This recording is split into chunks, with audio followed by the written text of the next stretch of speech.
Mon nom est Solange Casier.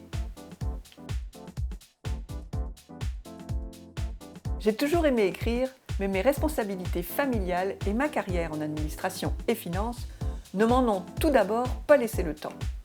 Toutefois, au fil des années, j'ai développé mon profil créatif en écriture, photo et vidéo. Je me consacre maintenant à la vidéo et à l'écriture. Ce récit est une œuvre de fiction qui s'inspire de l'histoire d'Héloïse, ma grand-tante. Toute mon enfance, j'ai été bercée par le récit de son implication dans les projets innovateurs de ses 4 frères. L'histoire commence à Tourcoing, dans le nord de la France, en 1900, alors que le nouveau siècle était plein de promesses.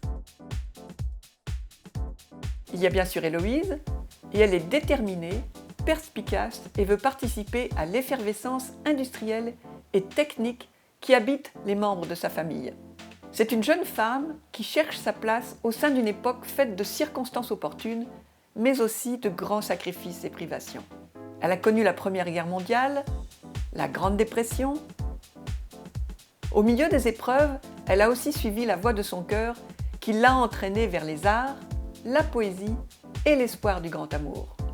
Il y a aussi Paul, qui est à la tête de l'entreprise familiale et qui ne fait pas toujours la vie facile à Héloïse. Puis il y a Éloi, l'inventeur, qui a mis au point l'orgue électronique. Léon, l'homme des relations publiques, et son frère préféré Jean. C'est un roman historique parce que ça relate une époque très riche pour laquelle il a fallu tout un travail de recherche pour camper les personnages dans les événements qui ont façonné l'histoire. J'ai choisi les éditions Pierre Tisser parce que c'est une maison réputée qui accompagne les auteurs. Michel Tisser a fait sienne la devise de son père. L'édition culturelle ne se justifie que par sa qualité. Grâce à Michel Tisser, j'ai persévéré tout en améliorant mon texte à chaque relecture.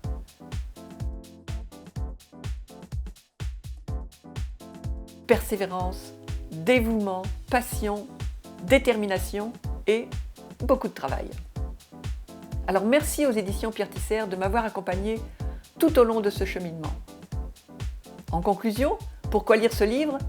Pour vous replonger dans l'aventure du XXe siècle et vous faire participer à une quête universelle, celle des femmes qui cherchent leur place au soleil.